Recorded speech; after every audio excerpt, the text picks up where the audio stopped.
But they Yeah.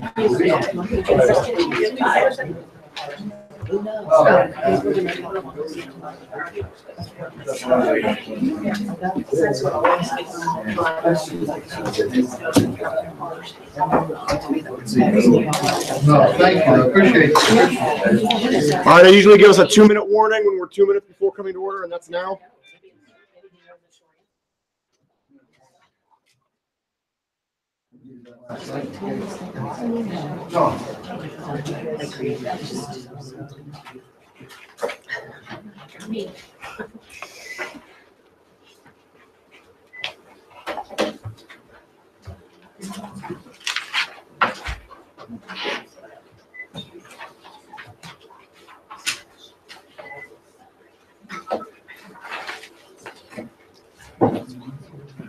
I'm not sure. It should be looked at.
No,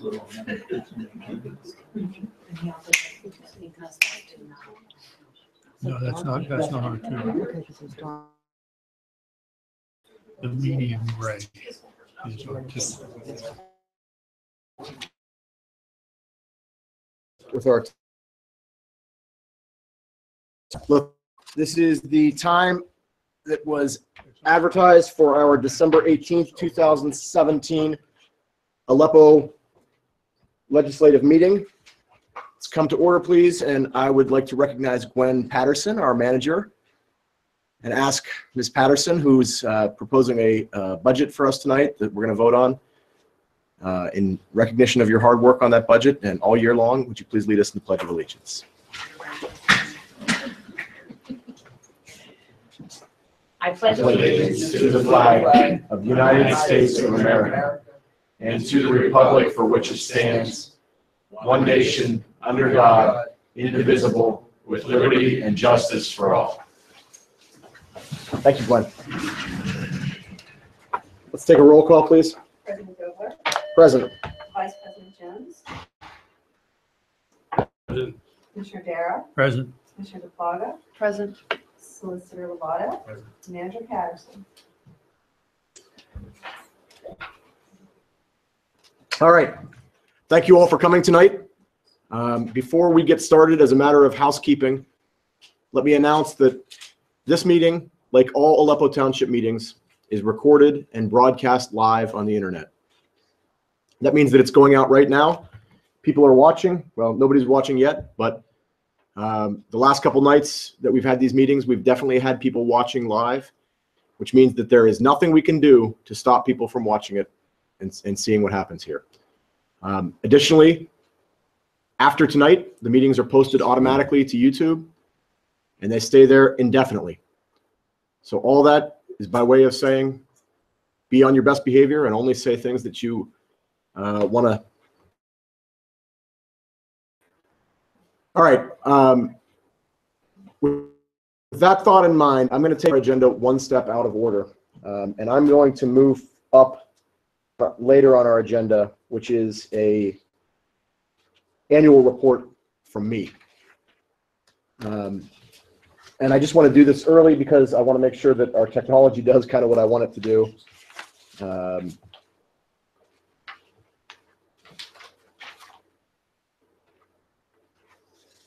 Okay. My hope in spending this time is not to go through a detailed rundown of where the township stands with everything. We've done that before in the form of our SWOT analysis. Really what I want to do is I want to seize on the changing of the calendar and this time where we're all reflective to look back on this year, talk about things that we did, and then look forward and talk about what we expect for 2018. So I'll start by talking about goals that we accomplished. And if you remember, anybody who was paying attention, that back in the beginning of 2017, we put out a list of goals. And we've silently tipped through some of these as we went through the year, but I wanted to look at them in a little more detail. So the first goal that we had was somewhat ridiculous, but it was a goal. The goal was to fix the conference room chairs from sinking. We've done that. I'm not going to dwell on it any further. Now, our second goal was to install a projection system in the conference room. We did that as well. Our use of that has been gradually increasing and increasing. I think it's very helpful. And one of the things that's important for me to times here is that in addition to the 2 meetings that we have here every month, this room is used for other meetings. It's used for the Elepa Township Authority meetings. It's used for Planning Commission meetings when we have those. Gwen and I meet here pretty much every week for 2 to 3 hours a week. So it's a system that's totally worthwhile, and we've gotten our money out of it already. I mentioned earlier the SWOT analysis. That was strategic, or strengths, weaknesses, opportunities, and threats. Commissioner Williams led us through this process early in the year. It resulted in a terrific document that outlines pretty much exactly where we stand. And I can certainly make that available if anybody has any interest in revisiting that. And it's up for revision already. It is up for revision already. Our next goal was to have an Earth Day event by April 22nd, 2017. I don't need to reiterate that any more than to say that we had an event. It was a great event. We accomplished a lot. We cleaned up a lot of trash. So that was accomplished. Our next goal was to have conversion to QuickBooks completed by September 30th, 2017. That means exactly what it sounds like. We've always done our accounting in the township with a old is maybe the most charitable way to say it, an old system. And we converted to QuickBooks. I have to put, unfortunately, a red box around the date because we did not get it done by our goal of September 30th, 2017. But we did get it done. And I want to stop and I want to truly recognize Manager Patterson at this point, because she had to do this by herself, and she was definitely outside of her comfort zone. I mean, I know this. She was cutting a new trail for herself. It was not something that was easy for her, but she did it. And Gwen, I was really, really, really proud to watch that happen. So enough said. In 2018, all of our accounting will be done with QuickBooks. Next goal was to have a system for electronic archive of township documents by September 30th, 2017. You might remember that we approved that at the September 18th, 2017 meeting. We've done nothing with it since then, and that was not the goal. The goal wasn't to install it. The goal was to have it and have it selected. So I consider that goal accomplished. And that means, as I look forward to 2018, doing something with it is definitely on our list of goals for 2018. So we're definitely going to do that, and we'll look more at those goals down the road. Produce 4 non-meeting videos by December 31st, 2017. For now, this one still gets a box. It's not been accomplished yet. However, I can tell you that we have gotten 2 of the 4 done. So we did a video on trash collection back at the beginning of the year, and I was really proud of that one because it yielded a digest that we broke down. This is just there by way of example. We broke down all the questions and all the answers that waste management that we could throw at them. We came up with every question we could get, and out of it we have a great document of every question you could imagine about waste management in Aleppo Township. And that's that circulated, and it's going to be on our new website. So we did do 1 video on trash collection. We did a video on the Christmas tree recycling that's going to happen at the beginning of next year. I won't go into any detail on that other than to say that we're going to recycle Christmas trees. If you have them on your curb on January 8th, 2018, Aleppo Township crews will pick them up and take them to North Park, where they'll get recycled and made into mulch for the county parks. The 2 videos that I have shot but not yet done are a video on ambulance basics, which is a great video. It's I recorded it 4 months ago. It's sitting in the can. I just need to get to it.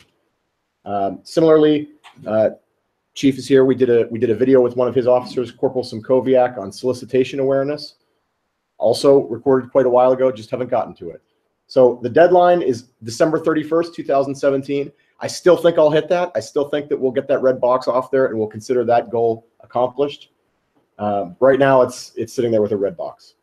And then the last goal was to create property files for all our the addresses in the township and populate those folders with documents that we have. That's been done. I have to give here a lot of credit to our township secretary, Kim, who's worked very hard on this project. It's a significant undertaking, but it's really a great way to organize what we have. So that's our list of goals that we set out in 2017. It was an ambitious list of goals. It was a lot.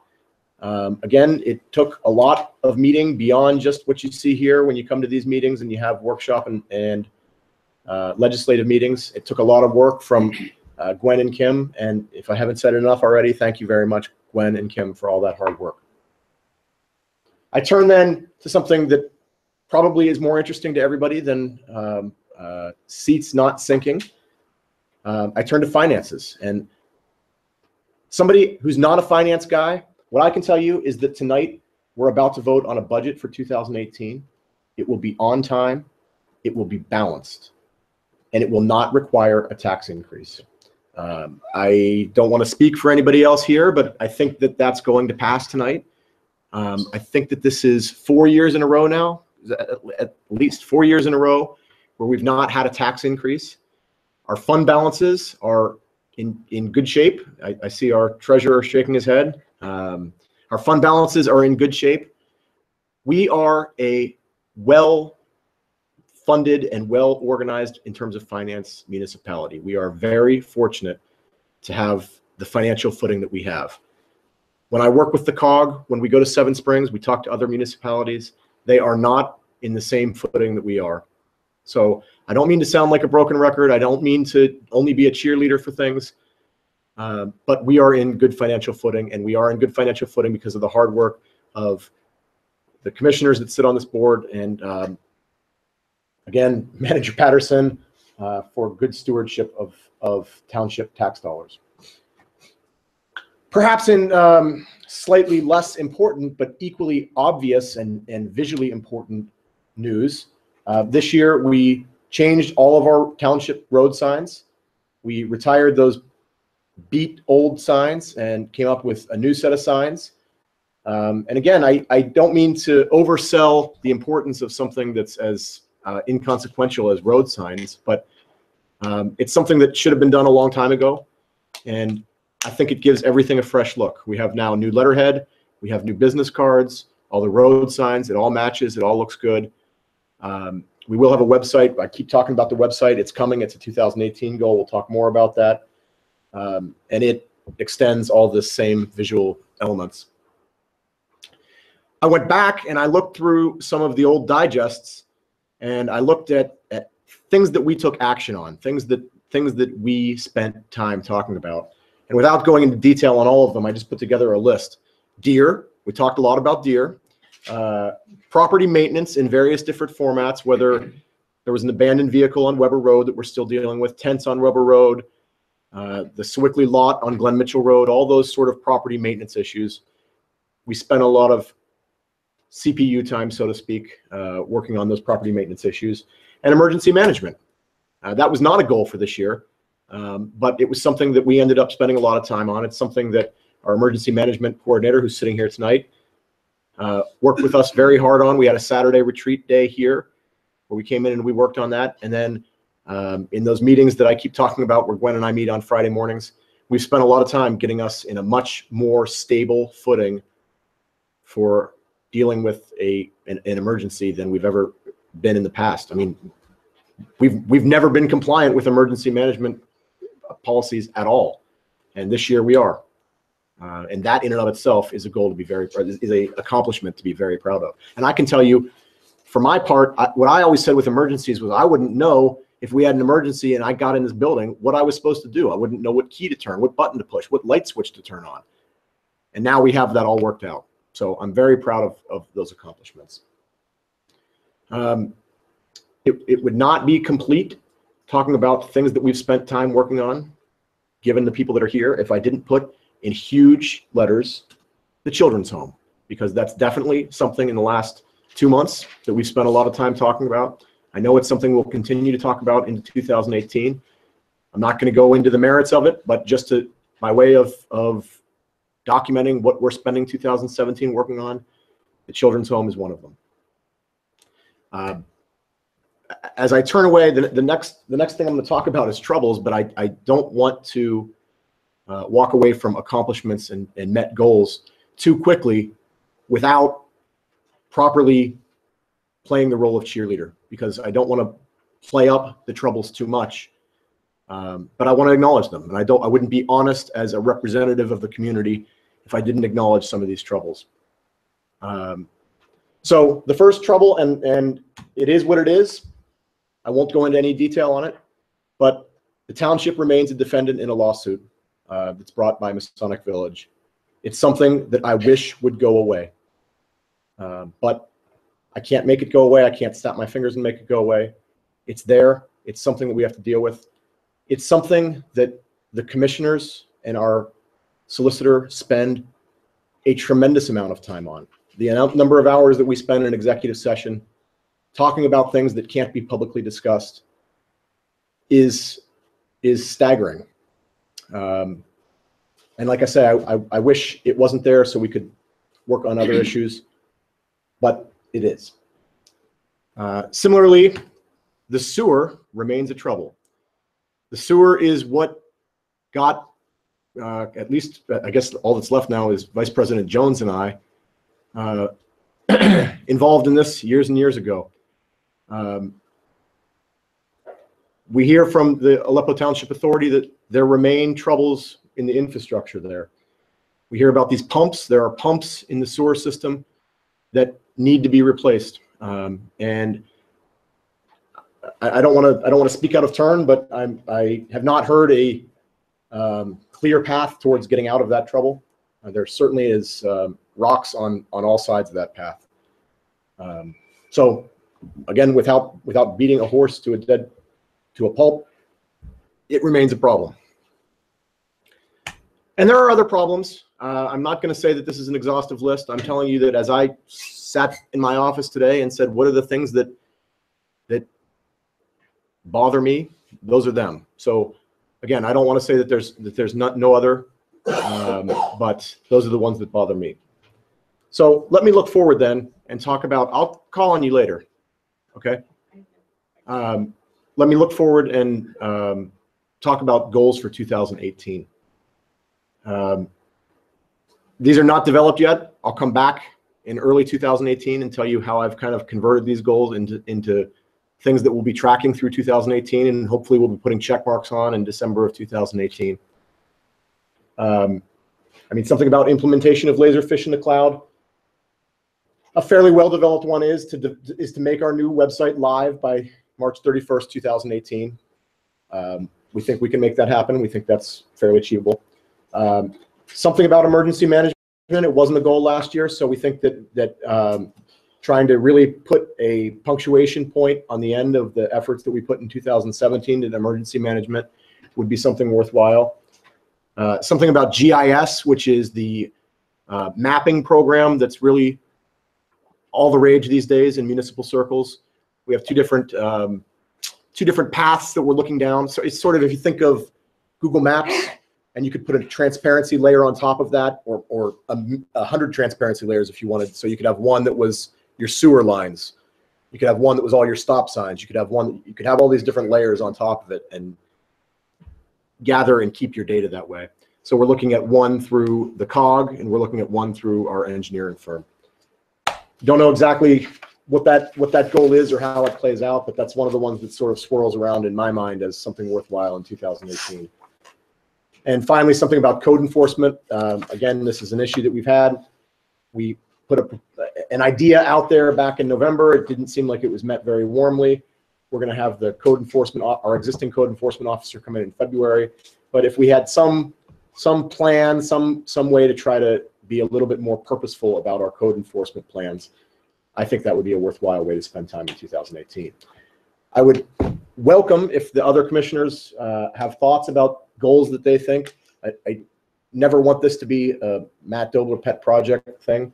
So if either now, later, you send me an email if there are goals you think we should be working towards. I would love, love, love to have goals and input from other folks. So that's the end of that. I think we're probably better to save public comments for the public comment session. And I think we should turn to Meeting minutes. meeting minutes. I will entertain a motion to approve the minutes. Moved. Seconded. There's a motion and a second. Is there any further discussion? All those in favor say aye. Aye. Any opposed say no. That motion carries. Thank you. All right. Reports. Public safety. Chief, come on up, please.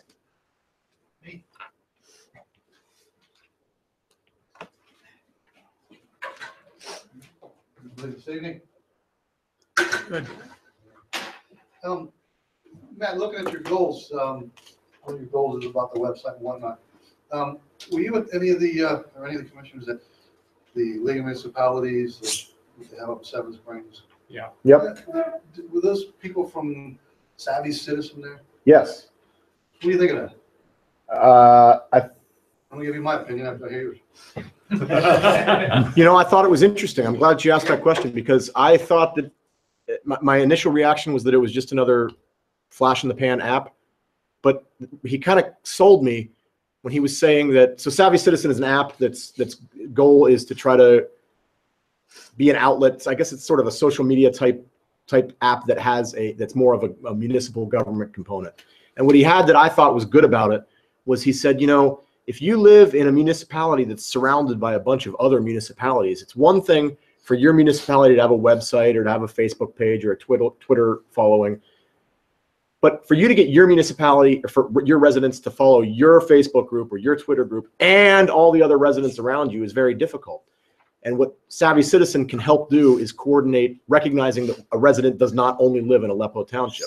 So they might want to know when the fireworks are in Leetsdale, and they might want to know when the Memorial Day Parade is in Swickley, and it helps conglomerate all that data. And I thought that was pretty impressive. What I like about it is, I'm guaranteeing everybody here's got a phone, smartphone, and it allows you, whoever you give priorities to send the messages out, but it's not like Facebook where you get the constant back and forth and somebody gets upset or disgruntled and they're writing things in there. The next, you control it totally and you send a message out to your people that are signed up for it. Again, it ties in all the other communities. And what I touched on, he called me today because I seen him at another meeting, one of our other municipalities we provide services for. And I said, look, I have 8 communities. And the price was really reasonable for a 3,000 community of 3,000 was about $69 a month or $49 a month. I says, hey, what if we put everybody together that's in our jurisdictions? Would you give us a price on all those communities? He said, yeah, sure. So if we, instead of 3,000, so we go to 12,000 or 14,000, and they give us a price, whatever, and we split that among 8 communities, it would be pennies. Mm-hmm. But if websites are good and everything, but you got to go to that website. You got to, look up Aleppo and go to it. You got to comment on it. You got to see what they're downloading. This thing I like is because I don't know about you, but I get text messages all day long from everything I buy. If I look at something on the internet for the next week, I get 10,000 text messages. But people get those messages, they go through them and look at them. If one popped up Aleppo, I'm sure it'd take a moment to say, hey, Aleppo says. So for me, I think it's a good idea. They're going to call me after the first of the year. I'll research it. With your permission, I will say that Aleppo has some interest in it, and I'll give you what they give me, and then I'll have them come and do a presentation for you if you would like. Let's look at it. I think it's a good idea. All right. I'd like to hear that. Okay. I'm not saying anything about websites and Facebook or anything, but I think this is something that we can utilize. I can utilize. There are the emergency reporting systems, but people are less apt to use them because they're worried about, just like calling 911. Was it really an emergency? With this thing, it can be an emergency or it doesn't have to be an emergency. Mm-hmm. It can be, hey, the fireworks are tomorrow night, or we're having a road cleanup, whatever. Mm-hmm. Or I can put one on that says, hey, we got a problem on this road, that road. Somebody's breaking into homes, and I can put that out there. I'm not afraid to use it. Good. Take a look at it. My report for the month of November 2017 for Aleppo Township. Alarms, residents, and businesses, a total of 6. A couple of fraud cases, they're listed under fraud cases. This one is, they come up with something new every day. They're using Publishers Clearinghouse, making calls, saying they're Publishers Clearinghouse, telling people, look, you won, you send X amount of dollars in, we can send you this amount of money. Fortunately, some people fall for it, it's just sad. This is a Home Depot credit card that was fraudulently used. This one was a aware citizen saw a truck that she didn't recognize going into a home, thought she was taking some stuff out. It turned out that there was an online auction that had taken place in the home, and they had made arrangements, but nobody was there at the time, so everything worked out. It was an observant citizen, which is good stuff. Another suspicious circumstances. An individual was calling up Masonic Village, concerned about a relative that was there. His speech was extremely slurred. They thought he was either on medication or something was wrong. They made some calls to him here. He had his dental work done and he couldn't talk for long. And that was carrying him. This is domestic, between 2 members of the family. 1, 2, 3, I got 5 fire calls. They're alarms, unfounded alarms, false alarms. Trees down, 1, another domestic, we got 1 animal complaint, another sick raccoon, and a traffic accident, an individual up in the manor, had driven for quite a period of time, come home, and got out of the car and forgot to put it in park.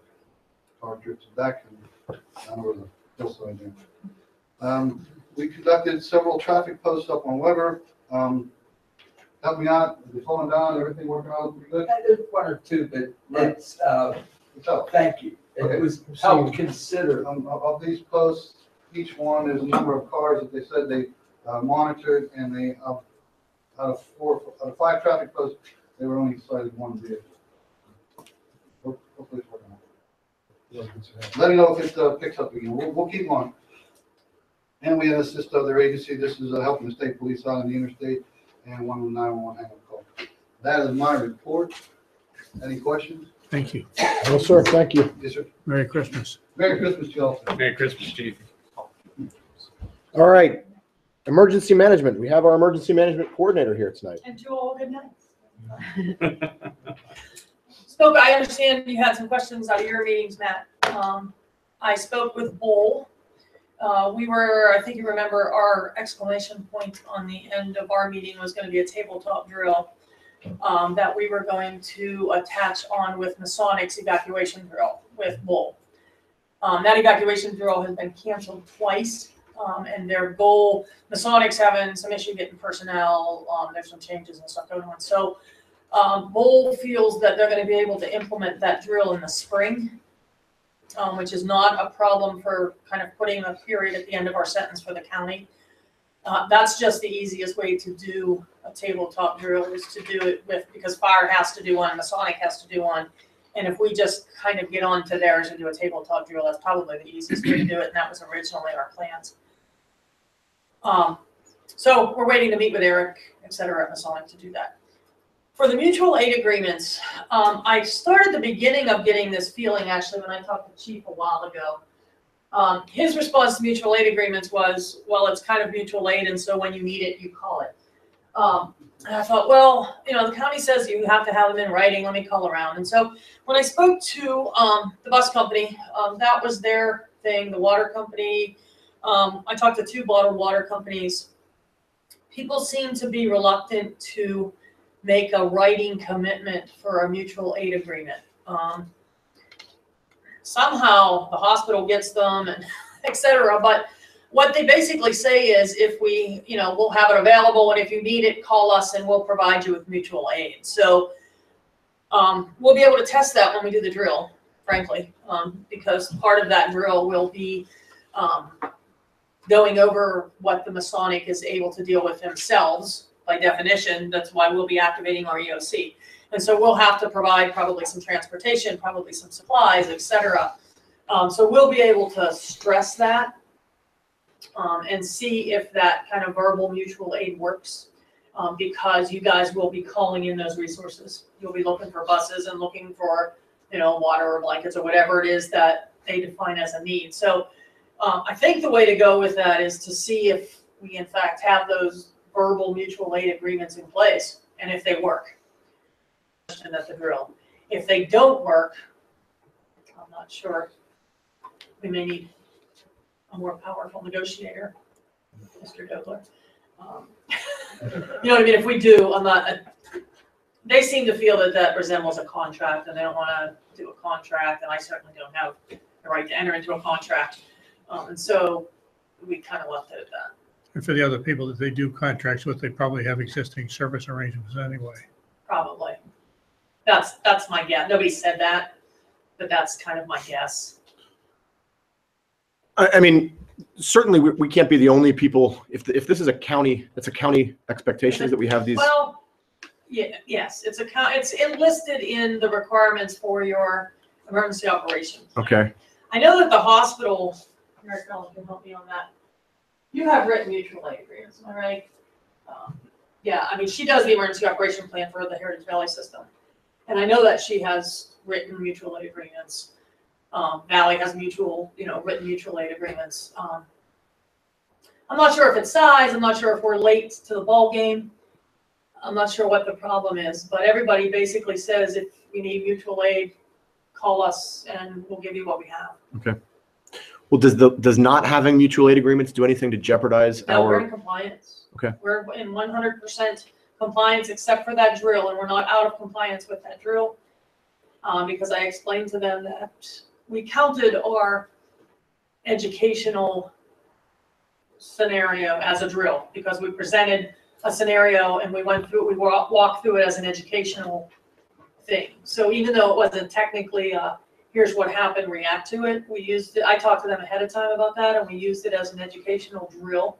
So that met the requirement for our non-emergency drill or our non-tabletop for 2017, so we were okay. And we have 2 years from the time we become compliant to do an actual drill. So I'm counting on that Masonic evacuation drill to do that. Okay. If you think the website is going to be up in March, am I going to have the ability to put an emergency management page on that website? Absolutely. It's already there. We'll talk to you sometime in the first quarter about how you want that to look. Okay, because I want to write some informative stuff up there, but also use that to where people log on to get information when they hear the siren. And we haven't made a public announcement of that siren because we don't have anywhere for them to go. Correct. Okay, so we can use that for that. And I think that became apparent when I was listening to you talk about Citizen Savvy, when we had the baby killer guy that was up at the sheets. I thought it might not be a bad idea to notify people that It would have been great at the time to have that system. we had no way to do that. I was actually out of town trying to get a hold of everybody to do that. There wasn't a way to notify people in Aleppo that we had it. So the website would work for that. Citizen Savvy would work for that. Yep. So the other note that I have from our Saturday together was, and I don't even really know what this means anymore, but follow up with Judy about stocking specific medical equipment in the township building. And you guys Masks, are going to talk etc. about whether you wanted that. You only need, whatever your commissioner, probably 20 and 95 masks. I have those in my garage. I can bring them over if you want them. Okay. You guys were going to talk, they're filter masks for biologicals, for airborne filter. They're better than, they're like surgical masks on steroids, basically. And I have there's no use buying a case of them. I have enough I can bring over. You guys just wanted to talk about whether you want them. If you guys want them here, I'll put them in the cupboard. I can do that tomorrow. Why don't you do that for us, I please? can do that. Okay. I'm sitting in my garage. Great. Okay. Anybody else? My Rangers done. All right. Thank you. Thank you. Judy. Merry Christmas. Fire company, No report. Public Works. Works report. This past month, they have been working on keep blowing leaves off the township roads. Our leaves have mostly all fallen. repainting the wheels on truck number 57, fixing plow lights on truck number 57, keeping the catch basins clean, and then we've had some snow, so they've been plowing, salting roads some. They did it overnight. Okay. Thank you. Okay, communications. I have a few emails to read to the board. Number one is from,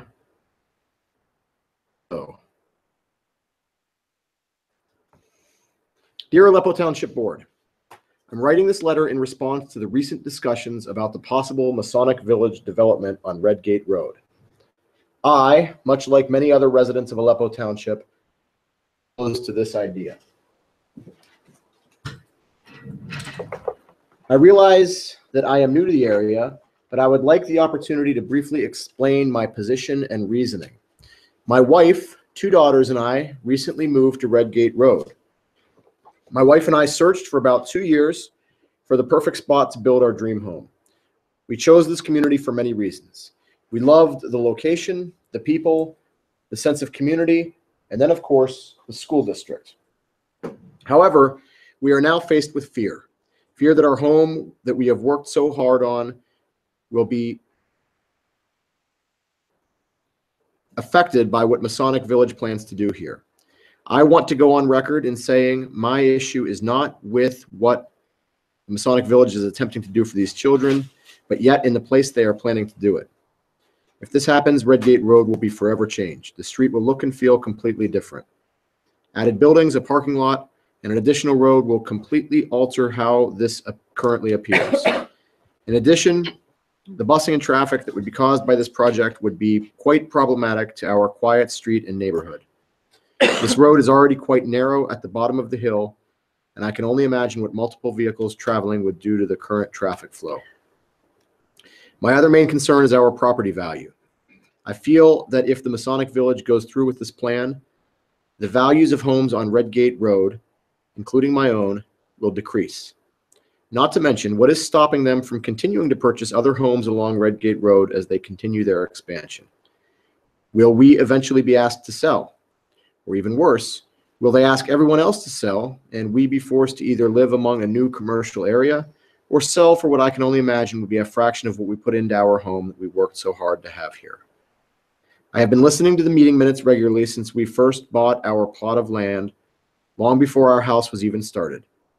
I understand that your position is to serve the community with the best interest of its members at heart.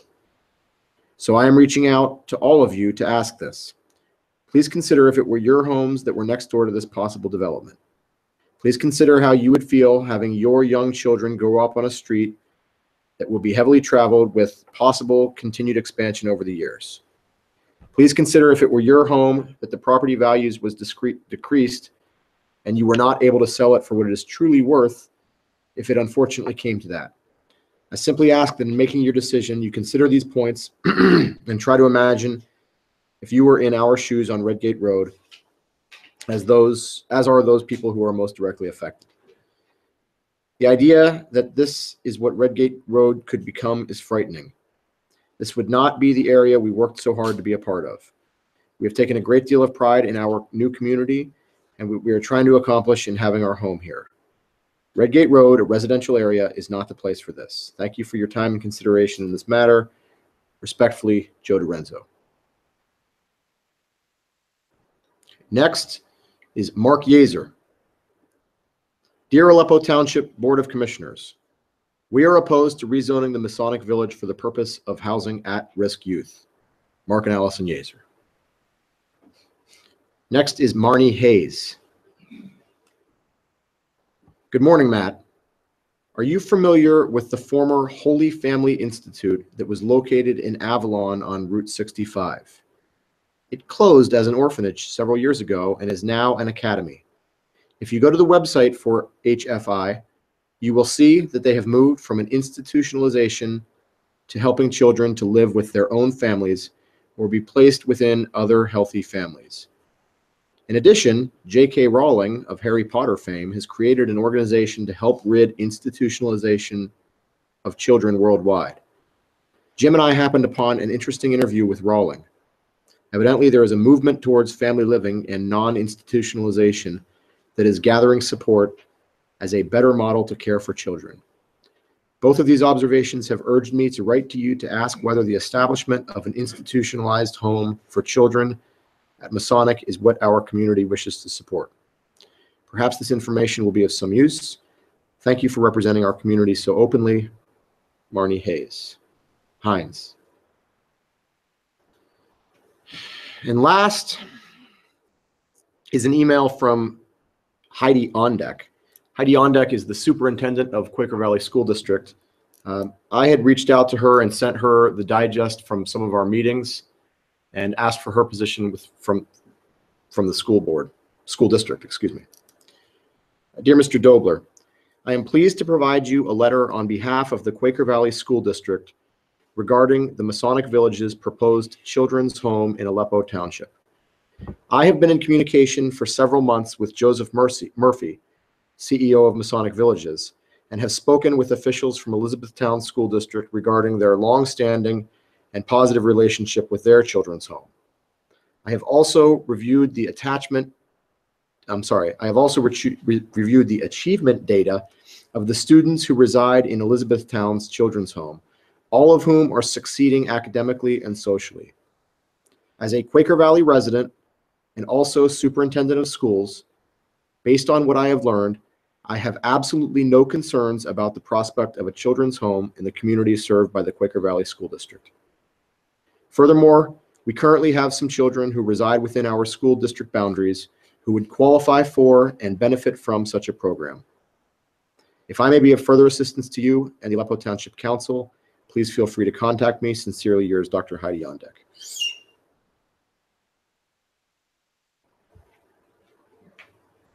Okay, that's the emails, and that's all my communications report. Planning and zoning. No problem. Tax collector.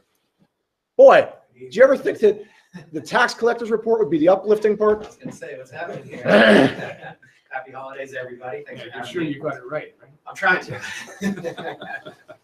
So all of you should have received a report for the November 2017 tax collecting portion. And so all taxes collected in the month of November was $25,079.48. And then the final pages of the report has the bar graphs comparing November of 2017 to November 2016. We're slightly ahead compared to last year. We're doing well as far as the budget goes. So I think once you pass tonight's budget, which will most likely be happening with a tax increase, you've done quite well with all of that. So you can kind of see where you kind of stand with that.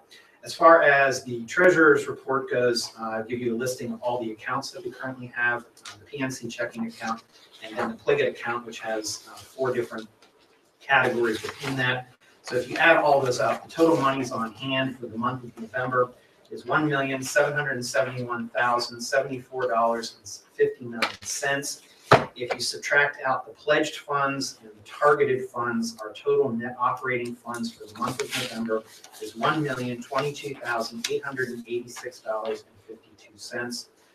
And then I also provide the account balances for the sewer bond account, which stands right now at $431,712.87. And then the sewer capital account, which stands at $30,305.71. So that is the treasurer and the tax collector report for the month of November. Excellent. Thank you. Happy holidays to everybody. Thank you. Thank you. All right, there's a pre-printed motion in the agenda,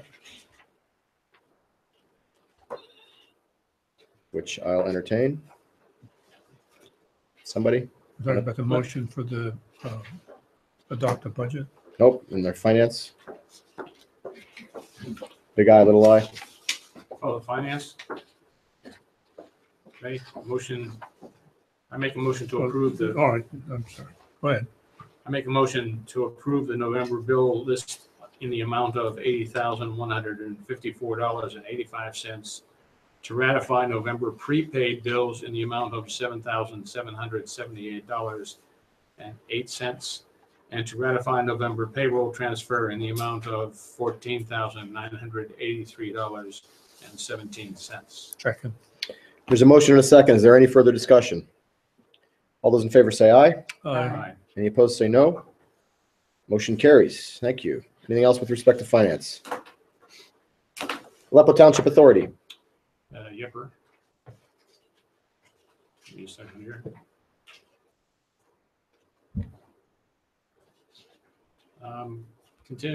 Continuing on with my last report, which told everyone that we were in the process of admitting that we have a pumping station down there that does not function properly, and that we have made a number of changes as much as we could, and we thought that they were going to work so that we wouldn't have to go any further, but they didn't. So we're still having overheated pumps. The issue is that every time one of those gets overheated and has to be repaired, you're talking about $8,000 to $10,000 to repair it. They are German pumps. All the parts come from Germany. There's no stateside distributor that makes the parts available. And so about 2 or 3 months ago, we ended up with a repaired pump that had been repaired faulty. They left a gasket out. And all of a sudden, instead of having a pump available, the pump lasted something like 23 hours. So this can't go on because that was too close. We heard a bullet whiz past our ears. Is the way I put it. So we started the discussions quite a long time ago, asking the authority engineer to start being prepared to look at the entire system because this thing has had too many glitches over too long a period of time. We're in the midst of this Thursday. I think we're going to have a report from the engineer on what his recommendations would be to reorient and reformat that pumping station, put in new pumps which are U.S. manufactured with a supporting distributor and repair station. And we're also, for whatever reason, I can't go into it because I don't understand it quite a bit. There's 2 pumps in that station. One is above ground and it's above the air, and the other is submergible. And those 2 pumps have piping system that are 30 feet apart. No one understands that, why they should be 30 feet apart. They should be probably 2 feet apart. So there's those kinds of issues that continue to go up. About a year ago, from listening to Bull describe his constant alarms that are going off in that pump station, and some of them made sense, others didn't, because he'd get down there and there was nothing wrong with what triggered the alarm. There was something else. And so we had another systems integrator look at it, and it appears to him that the control panel for the pumping station was wired well. Other than that, it's beautiful. So we're going back to square one, look at the entire orientation. We're pretty sure that everybody agrees to get that 30 feet of piping out of there, get their pumps close together, and eliminate the submerged pump. Both pumps should be up dry.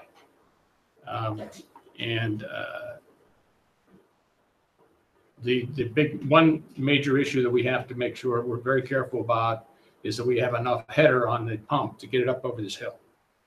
And those 2 pumps do that.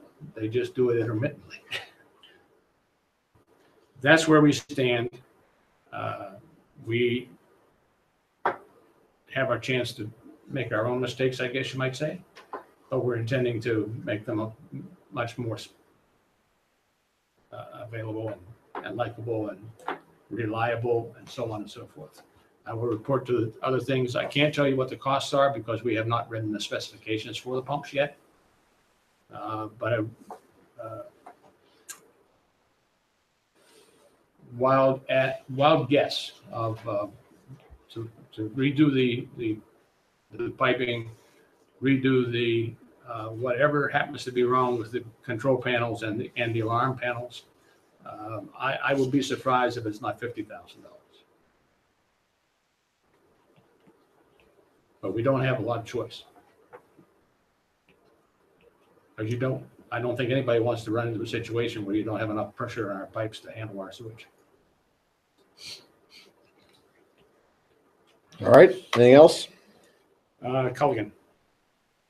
We've had a meeting with Culligan, and they've been very cooperative and putting in meters to find out where their effluent is attacking our manholes.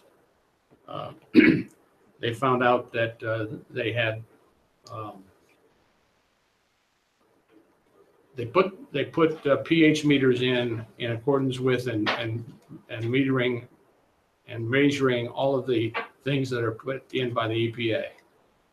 Unfortunately, the EPA does not require that the pH meters record either brine or acid, certain acids. So we are going to be, we've already met with Culligan and we've sent a letter to them suggesting that we want to have the total report from Culligan as to what's in their process, when it happens and where it happens.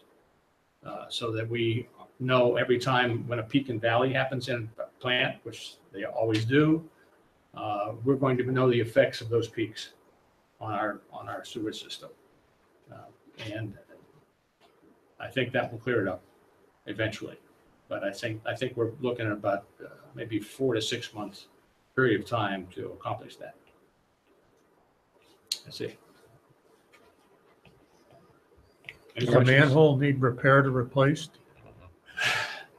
It won't need replaced, but I strongly advise that we repair it. And the statute says that they are responsible for paying those costs. I looked in 2 or 3 of the manholes with Bull, and my only concern is if you don't repair it and there is some effluent released later on, how will you know? So you don't. And they can always use the excuse, well, that's what it looked like the last time. Well, maybe it did, maybe it didn't. So repairing the manholes are a lot cheaper than lawyers. So I suspect that we'll end up doing that. Okay. Thank you. Mhm. Anything else? No. All right, COG. My only update with respect to the COG is to discuss the holiday party on Wednesday night. That is for elected officials, staff, anybody that's going off the board in 2017. That's going to be, we're having a meeting in Edgeworth before the party. And then the event will be probably around 8 o'clock at Sharp Edge. And it's just casual. It's not a whole dinner or presentation or anything like that. Just an opportunity to meet with elected officials from other municipalities. Maybe we could talk about Savvy Citizen, eh, Chief? There you go. What time's the meeting? The meeting is at 7:30, and the adjournment is, maybe 8:30 to be safe. Commissioner Blood. Where do they have it in Edgeworth? At the Edgeworth Municipal Building. Sorry. All right, Ambulance Authority. We have everybody here tonight. Mary Carolyn Nash. Hi. Hello, how are you? Good, thanks, and you? Good, thank you. Good. I attended the Valley Ambulance Board meeting, Quaker Valley Ambulance Board meeting on November 21st, and this is a report from October. Regarding the financial report, October was basically a break even month. There were no really big expenses or gains, which is a nice thing. Medicare, regarding Medicare reimbursement that ambulance services received, in 2018, it will increase 1.1%. And the fund drive that they usually do annually, They've received 362 donations with a total of $21,980. So it's really beneficial for them to do that annual fund drive. Also, the Treat No Transport pilot study that the ambulance service is going to be involved in with Highmark Insurance Company is progressing. They're now educating the staff. So it was kind of a short meeting. And just by way of reminder of us that was where they come and somebody diabetic, for example, receives medication, but they don't get transported, so they weren't able to recover reimbursement. A lot of times in the ambulance, someone will call an ambulance and the patient will refuse. Well, right now, in those cases, there's no reimbursement at all. The ambulance service, it's, if they have to administer like a D50 for someone that's a diabetic, then they get nothing back for that. Or whatever it is, using bandages to bandage someone up or whatever.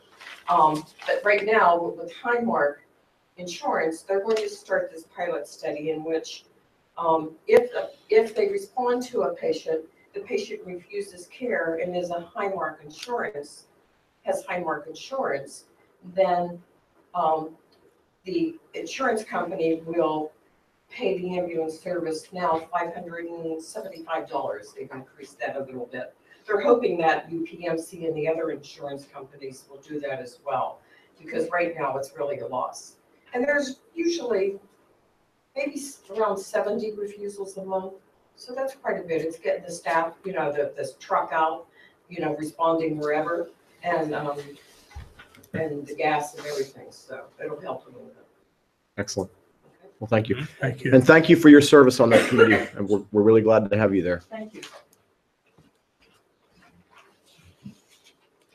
MS4. No report. Oh, come on.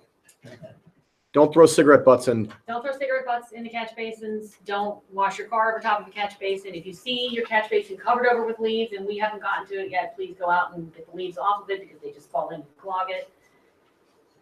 And don't put dog poop in your catch basin. Remember, storm sewer catch basins drain directly to the river. Don't put anything in it that you don't want to drink. Solicitor. No report. You all give a pass too. Okay. Leaving our reports, turning to old business. And the first item of old business is the Masonic Village Children's Home. So, there are two motions on the table at this point. Both of these main motions received a proposed motion last week to take them off the table and bring them up for a vote next month at the legislative meeting. By way of a reminder, the first main motion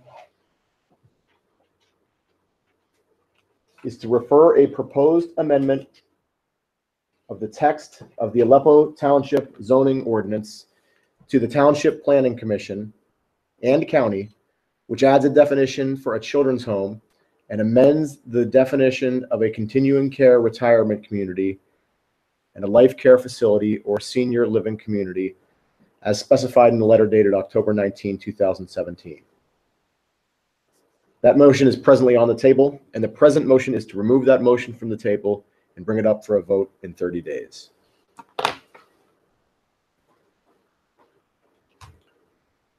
Is there any further discussion with respect to that motion?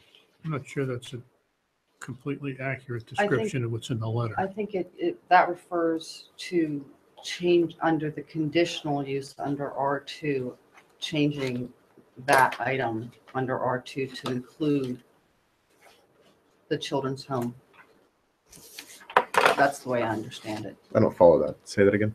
That refers to the way it's zoned, similar to what it's zoned now, R2 as a conditional use, but adding the children's home under that versus the second motion was changing the zoning to allow for it in like more in a general way. That's the way I understand it also. Is that what you meant, Dan, on clarifying? He's saying like it needs to be clarified that it's like conditional use. Well, also, the letter of October 19 talks about making a continuing care retirement community included in the definition of a life care facility, senior living community. I'm not sure what the reason for that is. That's there, there. That's in the motion That's- here. Amend the definitions of a continuing care retirement community and a life care facility or senior living community. What I'm saying is, besides adding the definition of a children's home to those two defined terms, it says that the term life care facility, senior living community shall include a continuing care retirement community. It's in the definition, a revised definition. I understand that. My understanding from that letter, when we had their attorney here, asking them how they wanted to deal with this, his proposal was to do two things. Under the first option, his proposal was to do two things. Number one, add that definition for a children's home. And then number two, amend the definition of a continuing care retirement center and a life care facility. What I'm asking, I don't understand what the reason for that second motion is. You don't mean second motion, you mean second part of their ask. Second part of the motion.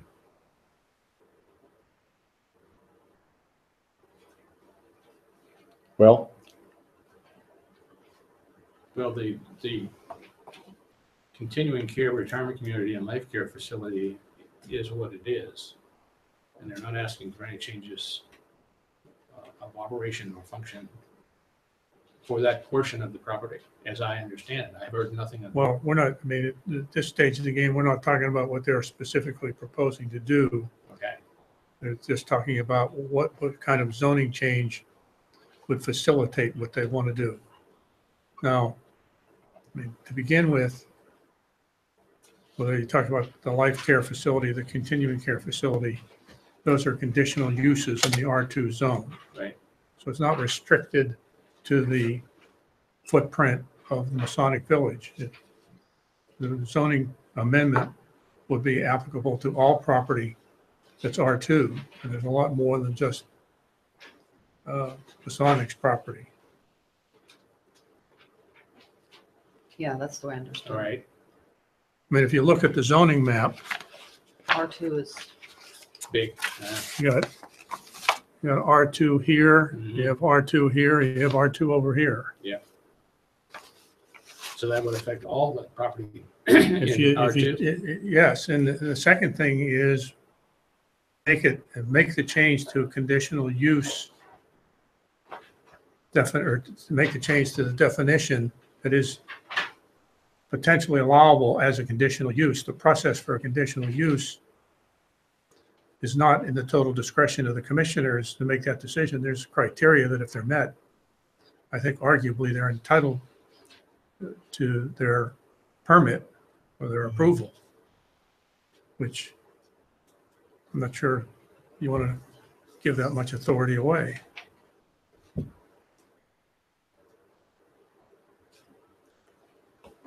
For example, there was Mr. Murphy last week indicated that their plan was now to move the proposed home from near Redgate Road to closer into the center of the campus. Yep. Said it was their thinking. It was not a commitment that he made. No. Also said their thinking was 16 residents, but not to exceed 32. None of that's in the language. It wouldn't properly be put in the language, but I'm not sure that how much control we would end up over where it went and how many kids you might be looking at without risking another lawsuit. Yeah, from a operational standpoint or from a zoning standpoint, they're not declaring where it's going to be at this time. No. Other than the fact that they've shown us drawings that they're moving it from Redgate Road well back into the, what we call the campus. Mr. Murphy was careful. He didn't make a commitment. He said that was their present thinking. Yes, right. I think they probably have a lot of thinking to do yet. So, under those circumstances, What's our alternatives at this moment? Do we have an alternative at this moment? The second motion, Well, which the I wanted second- to discuss with Harlan or Chris, was another option. So the second motion that's on the table, second main motion that presently sits on the table is to extend the period of time to review the second option. And the original letter was that they just wanted to change the zoning to allow for a children's home within our township, the way I understood it. Yes. Not necessarily site specific at that time. However, Just to make it a permitted use. make it a permitted Mhm. use. No, that would make it a conditional use. No, just to add it in our zoning code as a type of use, not under R2, but as its own separate permitted use. No, I don't think that's correct. That's the way I understood it from the don't. first letter. The first letter says, in the event the board does not wish to incorporate the children's home into the continuing care retirement community definition, we would propose as an alternative, adding the definition of a children's home as indicated above and adding a children's home as a conditional use in the R2 zoning district by adding a subsection U under section 400-54 of the zoning ordinance as follows. Oh, this is the second letter. No, this was the October That's the very first letter. 19. 19th is the first letter.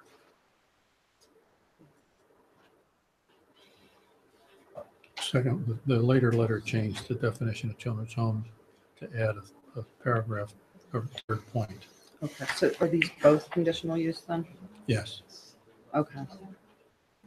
I have a, but it would be a separate conditional use, not part of the definition of a continuing care facility.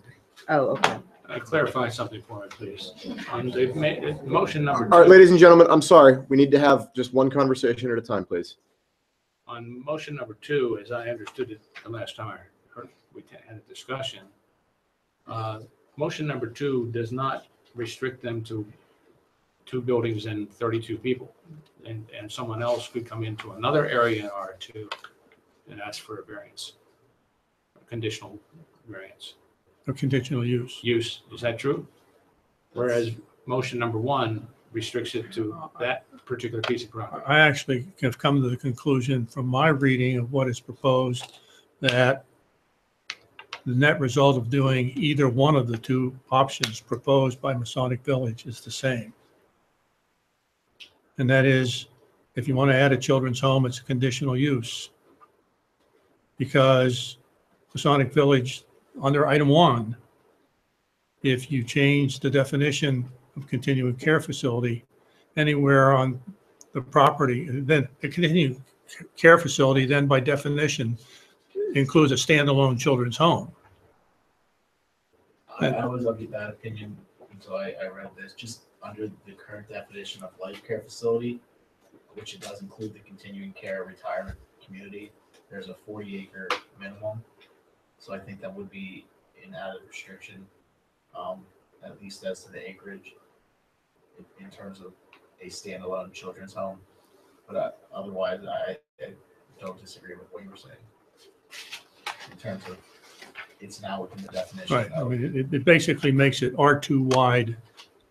Well, but the 40 acre, that's a very astute catch. I mean, Yes, that's a pretty big qualifier. 40 acres is a lot though, and That's what we're saying. the density is more an issue though, to me, like units, number of children, right?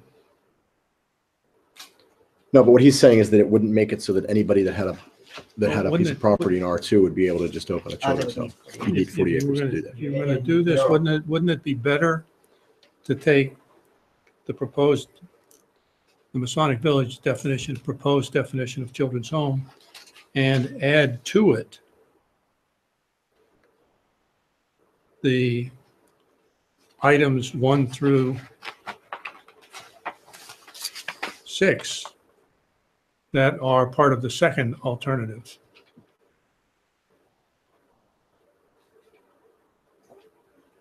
Is Are you making a motion to that effect? No, it's not my proposal. I'm not going That's to tell what- them how to do their business. I think the same thing. I mean, the application that we've received in the October Well, it 19th, seems to me if 2000. we turned this application down and they've heard what we've talked about, they might come back with something more palatable.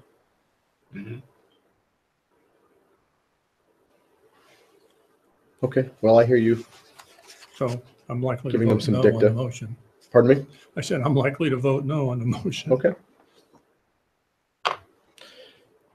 So let's just be clear, though. The motion being voted on tonight is not the main motion. We're not voting tonight whether to send it to the Township Planning Commission and the county. All we're voting on tonight is whether to take it off the table and tee it up for a vote in January. Understand? For both of these motions. So it's Well, then, the second motion was misunderstood by me, so I okay. would Well, let's like, get to the second motion. Let's Okay. do it decently and in order. Okay. Let's deal with the first main motion first. okay, And again, the main motion is this long thing here. The motion we're voting on tonight is just to remove the main motion from the table and bring it up for a vote in 30 days. So is there any further discussion on this secondary motion to remove the main motion from the table and bring it up for a vote in 30 days? All right, hearing no further discussion on that, all those in favor say aye. Aye. All those opposed say no. No, no. I hate to tie it, but I'd say aye at this moment. Okay, well, the motion fails.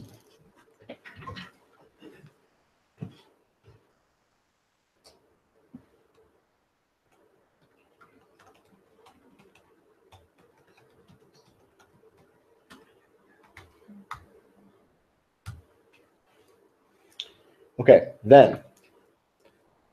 so then main motion number one remains on the table. Main motion number one will not be brought up for a vote unless and until it's removed from the table. Main motion number two, which is also on the table, is to extend the period of time to review the second option. This motion is also presently on the table, and it requires, and it's to remove that motion from the table and bring it up for a vote in 30 days. Same story. You understand? So now, do you want to amend this vote, this motion, the main motion? Do you want to do anything to this? I want to change it Okay. or remove that and add a new motion. But I'd like to discuss the potential new motion before I make a motion. Okay. Well, why don't you make a new motion? My motion would be to discuss, to bring up in 30 days a vote to change the zoning of Masonic for its existing use as a separate zoning code, separate from the R2 district, and add a definition for children's home under that use. And remove the retirement Wait, I'm sorry, you're going community too fast. Okay, go ahead. and remove their existing use under the existing R2 definition for for a retirement community, continuing care retirement community. I feel Masonic's been there for 17 years, and you might say it's spot Okay. zoning. Commissioner DePlaga, just help me Okay. get the motion that you want down, please. Bring up a vote in 30 days to change the zoning for Masonic from its own zoning separate from R2 and add a children's home. Create its own use for its existing campus and include a children's home in that definition.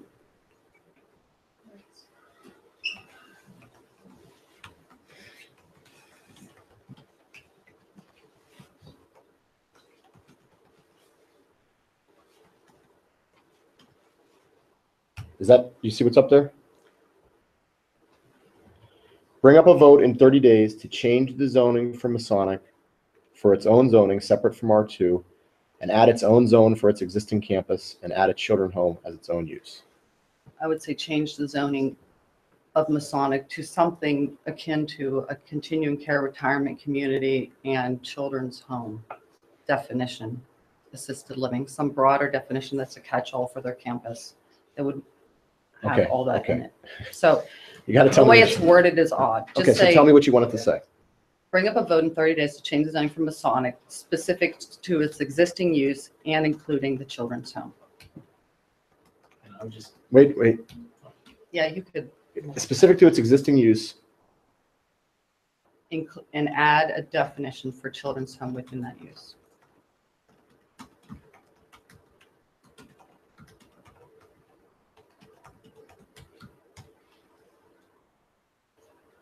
And further amend to that, remove continuing care retirement community under as conditional to use in the R2 district.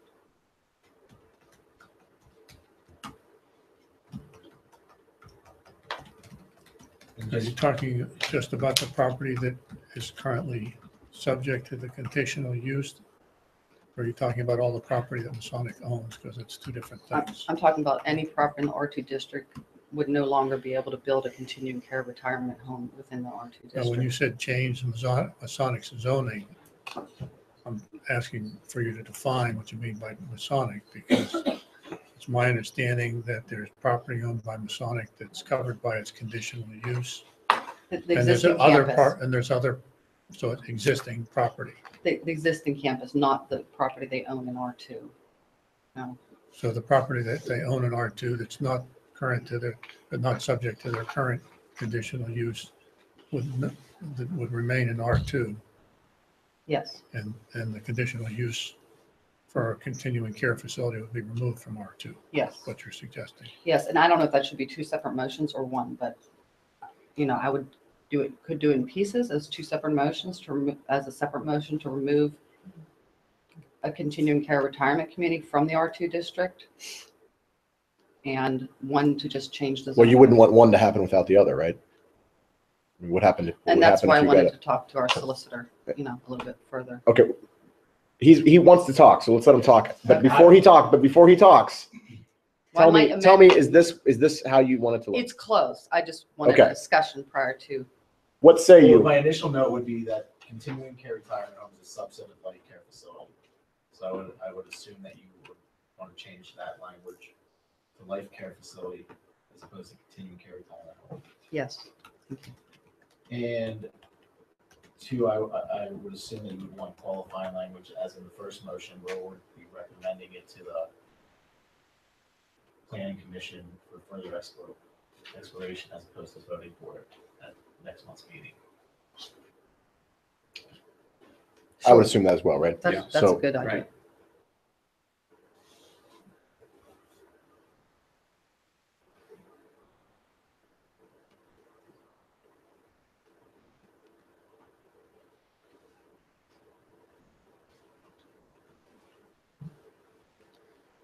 Chris, is the process for creating a new zoning district the same as the process for amending the I zone?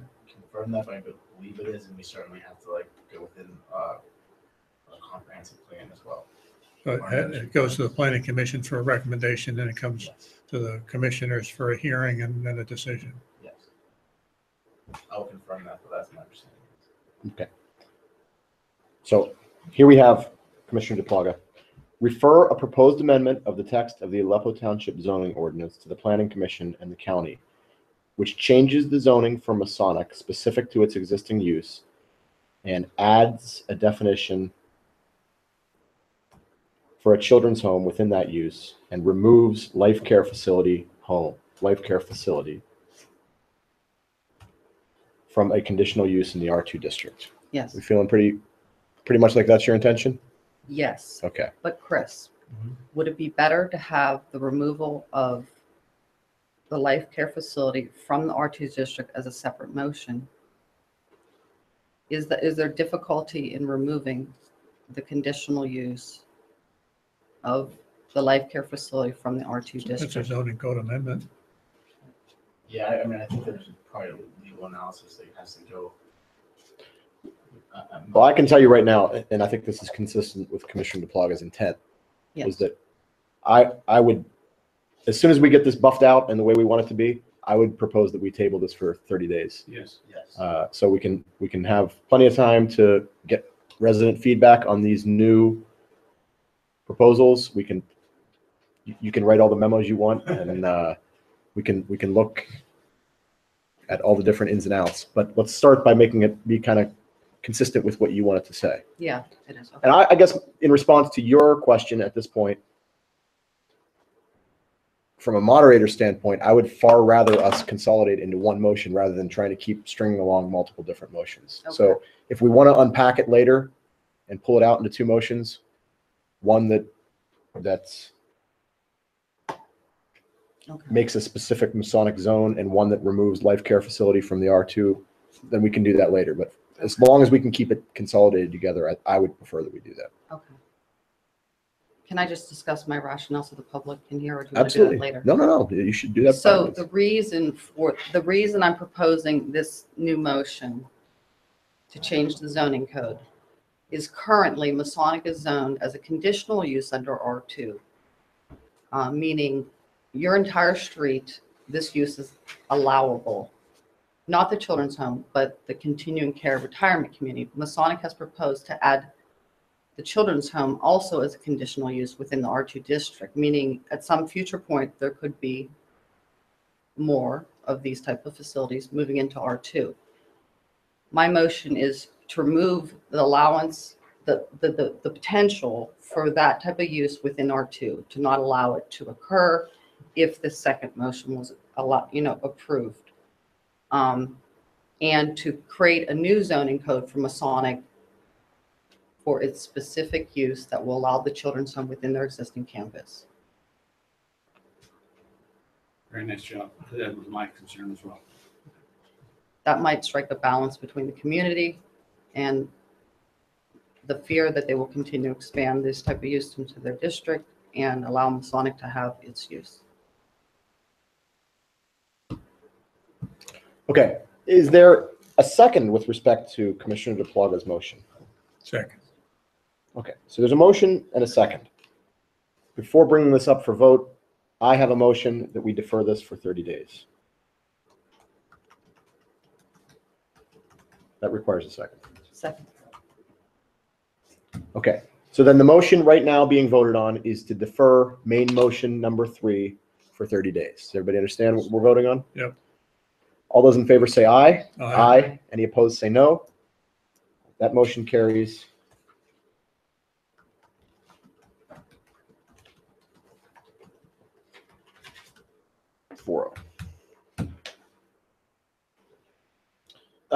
Commissioner DePlaga, do you want to do something with respect to your main motion number 2, extend the period of time to review the second option? I would like to remove that. You want to withdraw that? Withdraw. Withdraw that motion. Okay.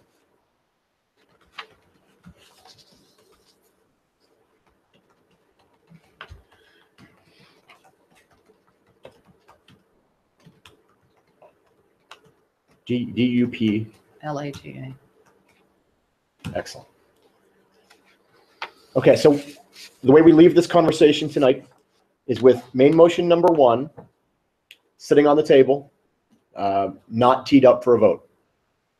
Main motion number 2 is withdrawn, and this new main motion that's been made tonight, main motion number 3, will be voted on at the legislative meeting in January.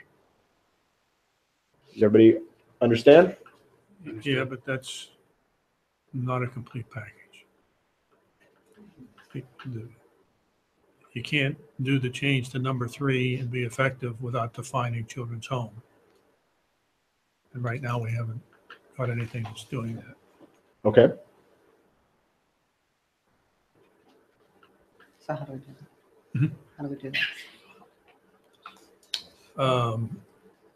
Incorporate into your motion number 3 a proposed definition of children.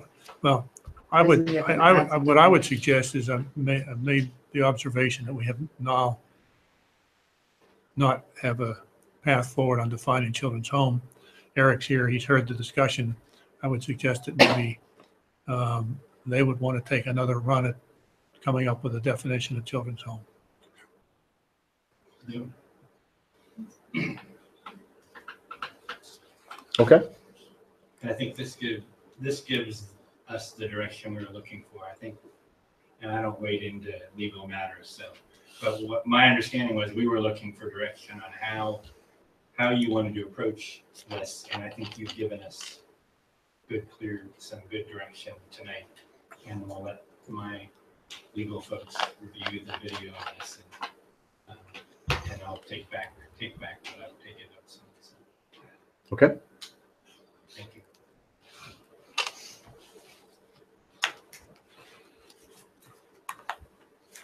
All right, anything else with respect to Masonic Village Children's Home?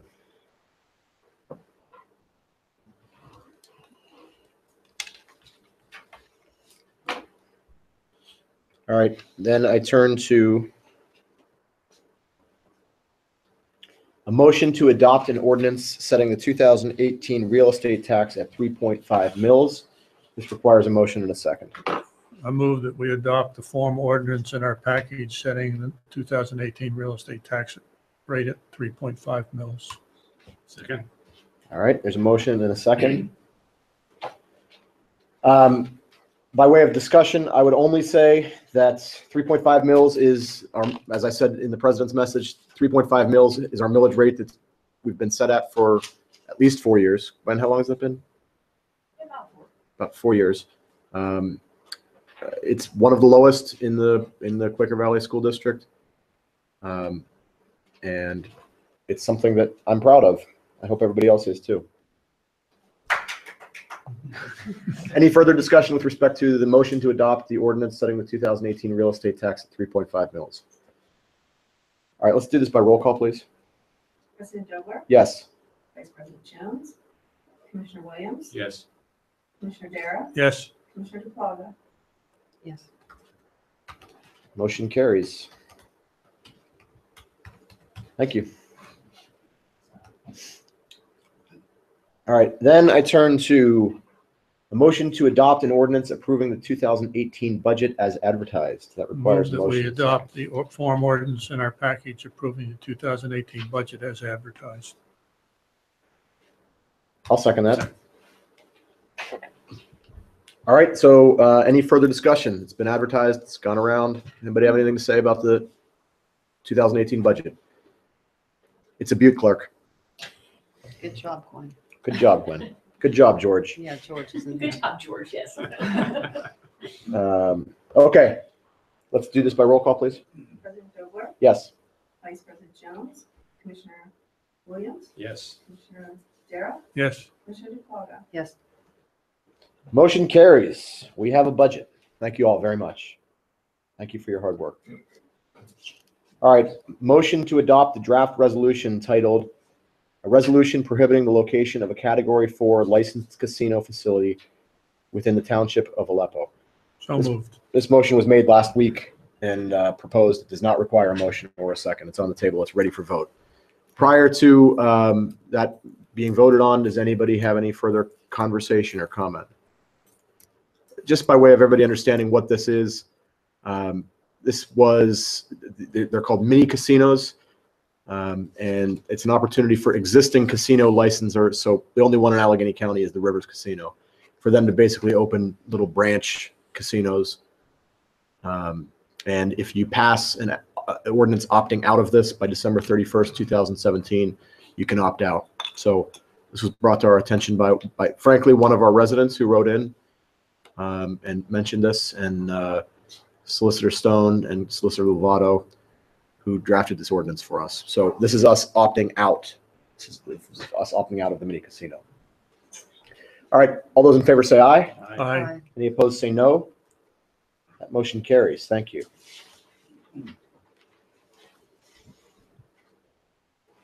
I'm on a workflow here. Am I up to date with the agenda here? Yes.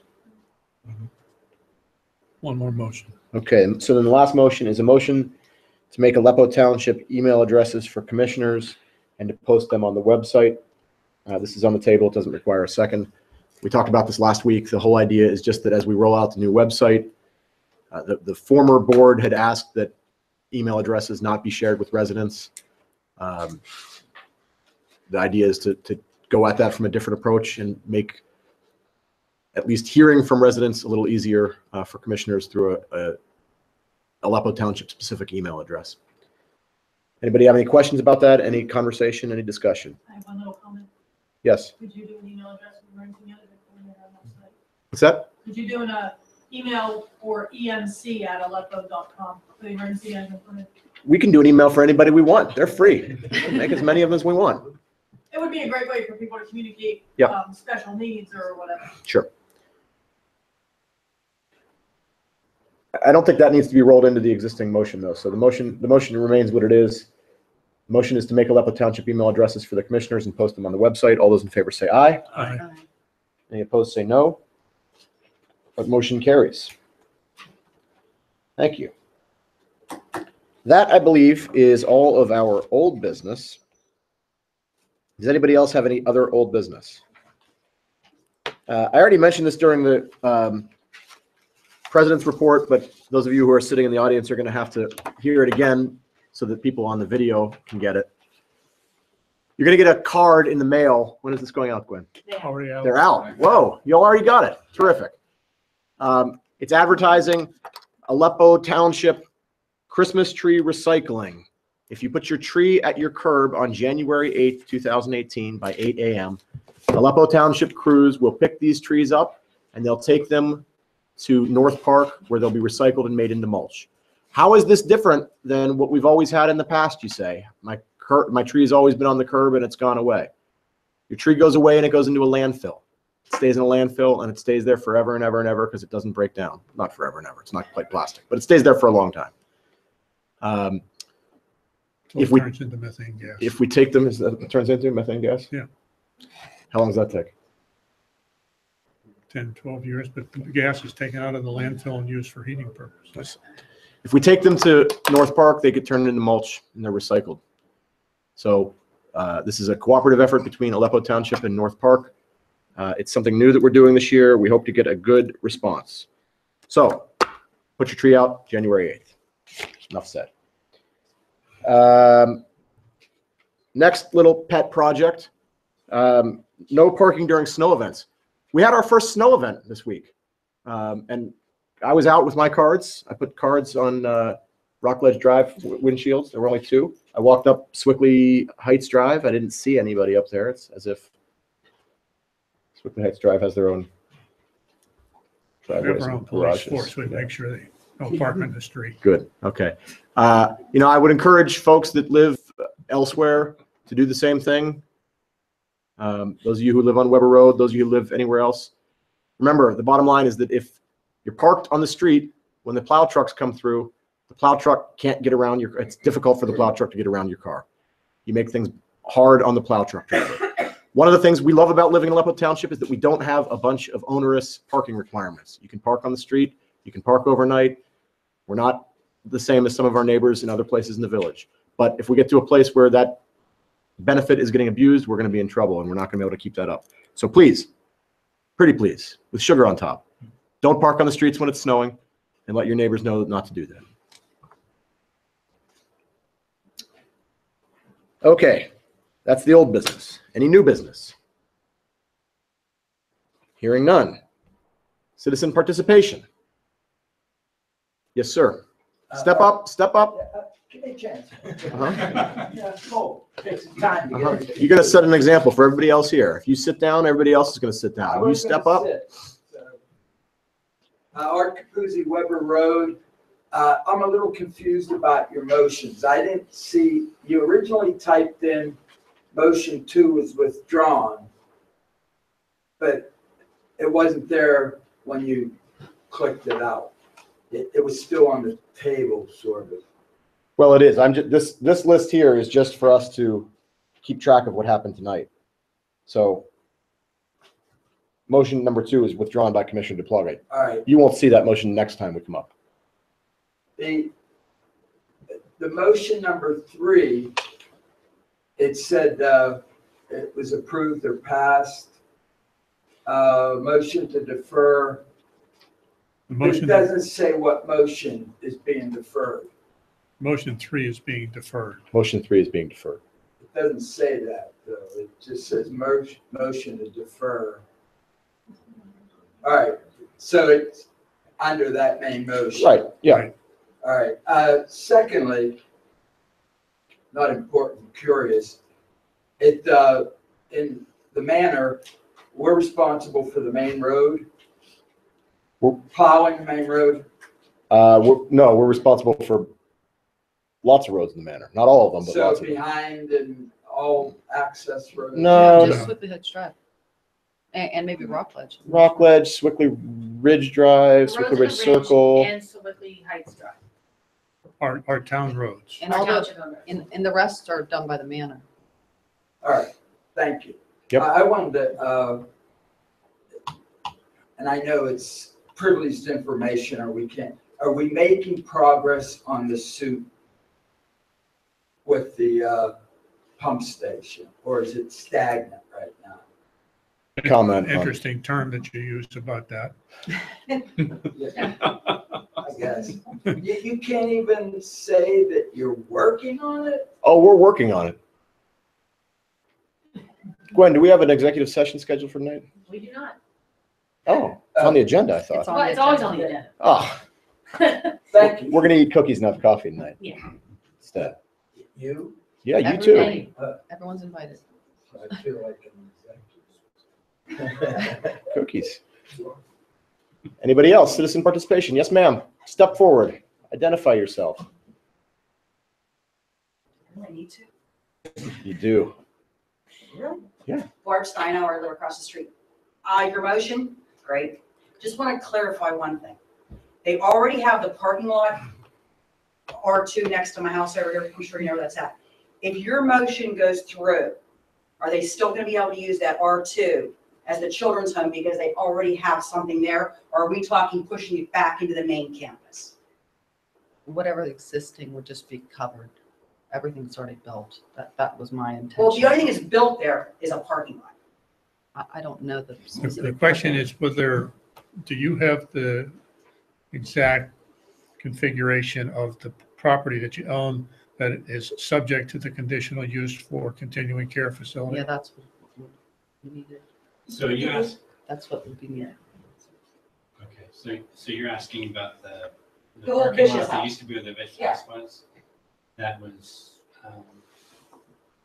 requested as a conditional use when it, For a parking lot. right. So how should I put it? Would that automatically go into her proposal, or do you already have permission to use that? Yeah, I can't speak. Because it was, It's under the existing. For you, but are you saying that, just say this is Masonic here? This is Yeah. their existing campus, everything, you're proposing that this would be a new zoning district unto Yes. itself, and everything that's in their current one parcel would be there. So if that parking lot is, I think that parking lot was incorporated, the Fish property was incorporated. So I think that would all be in this proposed zoning Is district. this helpful at all to the conversation? I don't know that that area would be covered under your current plan, because I don't think that the Ankello properties Yeah, were and that's the incorporated old- into your. No, I know that. I mean, parcel. I'm just trying to give us something to look Yeah. at. can you pull that back up again? Maybe I can Sure. show you what I'm talking about. I don't know if everybody knows what I'm talking. Does everybody know what I'm talking about? Yeah, we do. My house.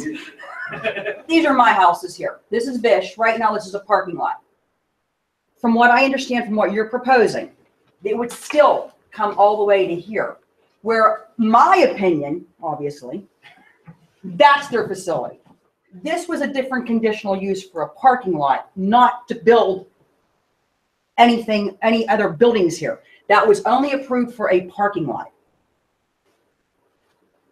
So what I'm asking is, if what you're saying, they still have all the way to here, or are you talking like the Vish home excluded and up into here? I meant whatever they've been allowed so far that they have that is part of their campus, and that looks like it's part of their campus, would be allowable. But under a new zoning code they would have their own code for. So in their other use. words, they could put the home right here still.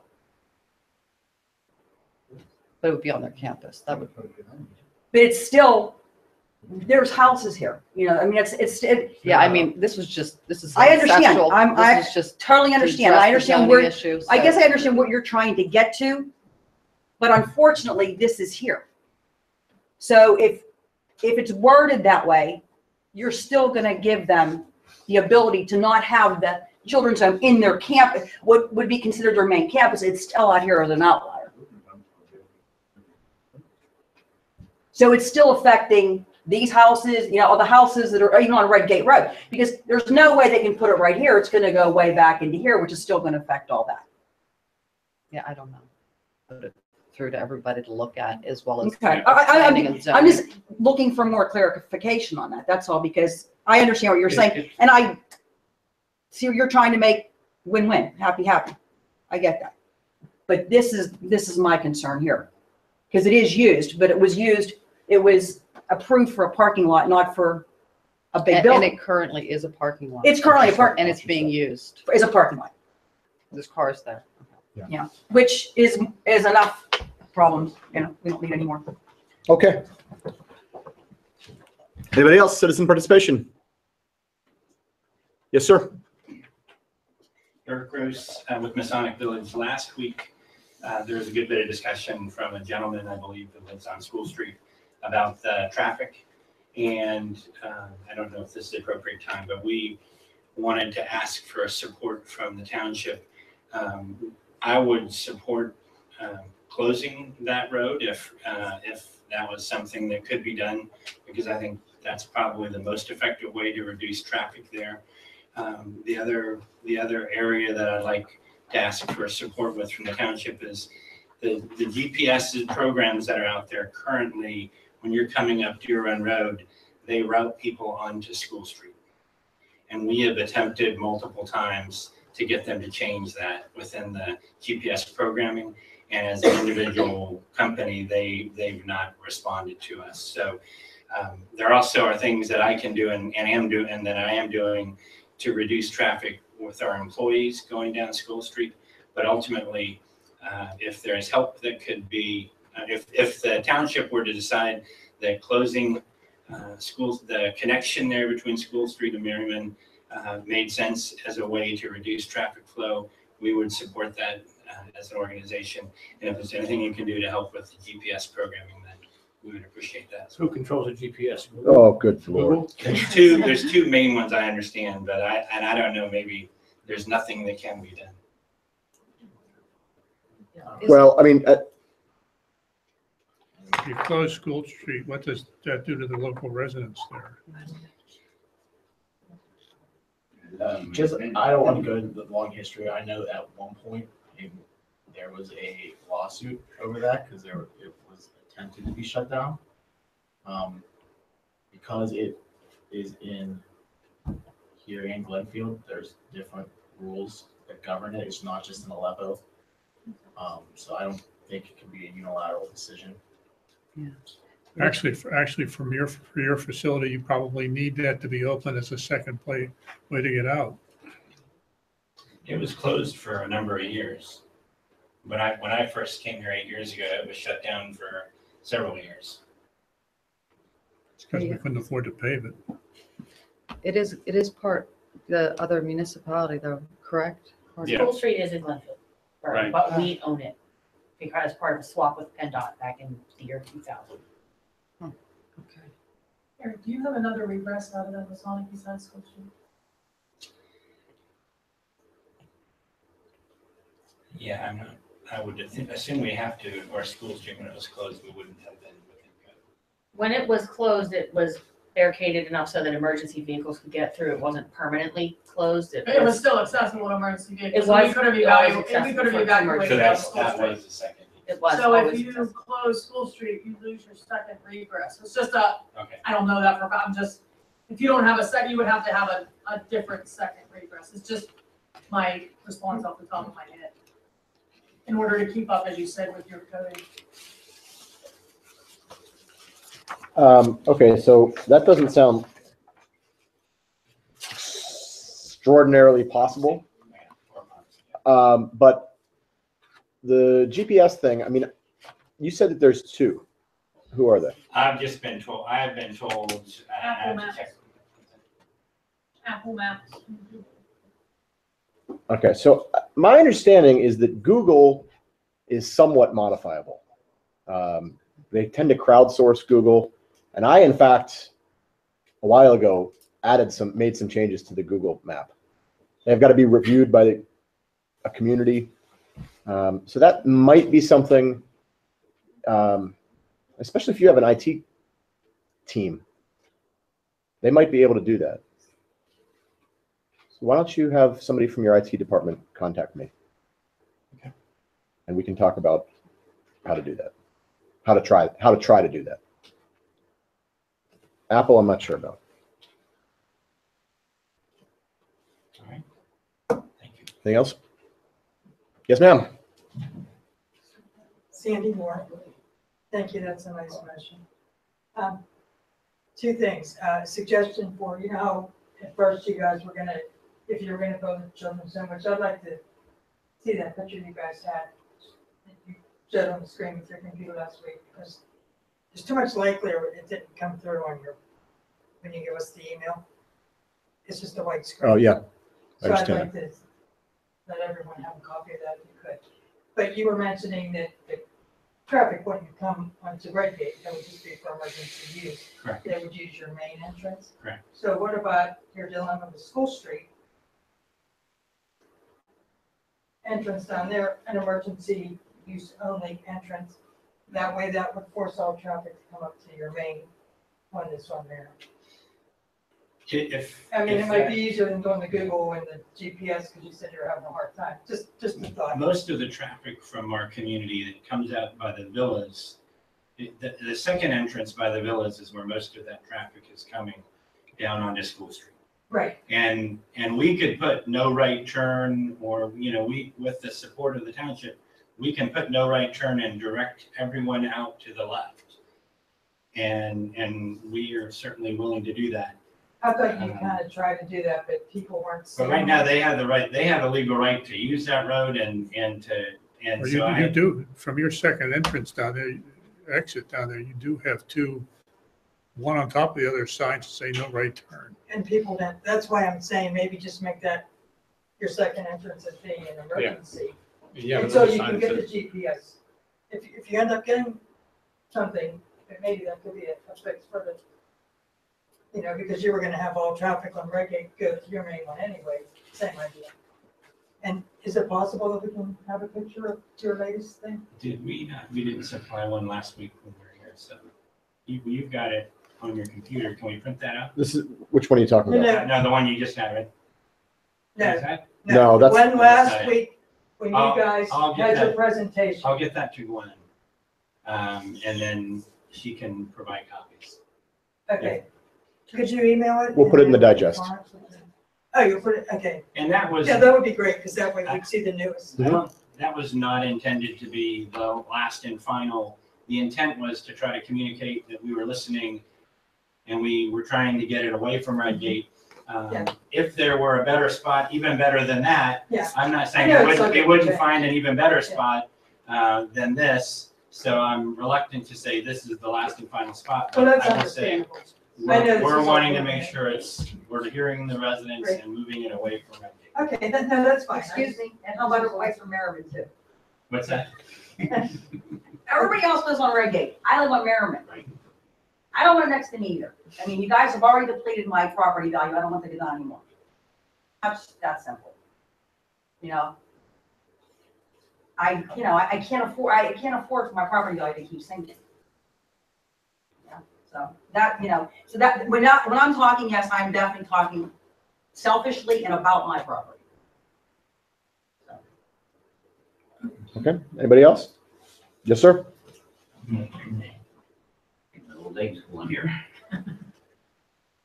Fury, I live at the corner of Merriman and Yancey Drive, School Street. I go up and down School Street every day, and Vince Kerr, who was here last week, gets a little overexcited. He thinks he owns the road. And there's a couple questions that brought up about, there's a sign at the bottom. He says, first of all, he says not a throughway. There's no sign that says no through traffic, and it's a definition of what is no through traffic. If somebody come up School Street and went all the way up and came out to your run, that's through traffic. Up School Street, going to the Masonic, going to Nancy Drive, that's not through traffic. And there's also a sign at the bottom of the hill with a double sign that says truck alert. No trucks over 10 tons. So that means any truck under 10 ton can use that road. Now below it is a sign, no left turn. Now I don't know, does that apply to trucks? Does that apply to cars? Who put that sign up to begin with? okay? You're talking off of Deer Run. No left Yeah, turn right off of Deer Deer Run. There's a double sign. It says truck alert, and then it says about the tonnage, and then there's a no left turn sign. Okay, well, I turn left every day and come up here from work. And there was one other thing I forgot, brainstorm. What was the other thing that brought up about School Street? I said that how their one entrance is an emergency. No, that's gotta be open as a road. No, not the constantly. road, not the road. Well, the GPS, he's right about the GPS. I've had a couple things, different things on sale for stuff, for people coming to my house. For instance, it automatically tells them to come up. I don't know what they're using, but it tells them to come up School Street. I say, don't come up. They might be coming with a little truck, a little van to pick up something I have for sale or something. They said, well, it just tells you to go up Deer Run Road or School Street. No. GPSing is right. All the GPS tells you to come up School Street and you're coming up. So that's my comments about School Street. Alan, you're on a little bit. I think the sign is newer, so it's not in that picture. You don't think so? That Yeah. would be right. Isn't that it right there? To the left. To the left. To the left. Oh, No, other side. All right. Other Keep side. going. Keep going, keep swinging around. Yeah, you can't swing it Up, right. up School Street. And across from there, right There across. you go. No more. To your No right, more. to the right. No. To the right. At the That corner, is at the- the corner, there's Yeah, turn on the opposite side of the across stop from sign. that corner. Turn No, 180. no, On the other side of Go School left. Street, Matt. Across School Street, keep 360. going. See the stop Okay, sign? now turn 90. It's right there, but you There's don't a- see, it's a The new sign sign. isn't in the Yeah, picture. probably a new It's a It's new right on sign the- right on that spot, right in that location. I see. It says truck alert, it says three different signs. Two I signs. see. Yeah, Or it's two different confusing. Yeah, the one says no trucks under 10 tons. There's actually one on the left and the right. So trucks under 10 tons can come up that road for it. Yes, sir. It'd be 10 tons. Right where that hydrant. Come up to the front, please. Oh, jeez. Chris Brim, 1255 Merriman Road. See the hydrant? Yes. Go down there on road, right there where you're pointing at first thing, that's the signs there. There's also another one. That's There's an- before, look at the road, it hasn't been paved. Yeah, this is okay. That's older, so it'd be that sign. This is August of 2016. There's another one on the corner though as well. Because the bottom one, I think says residential, the top one has trucks and everything like Yeah. that, because if you look at the road, it's before it was actually paved.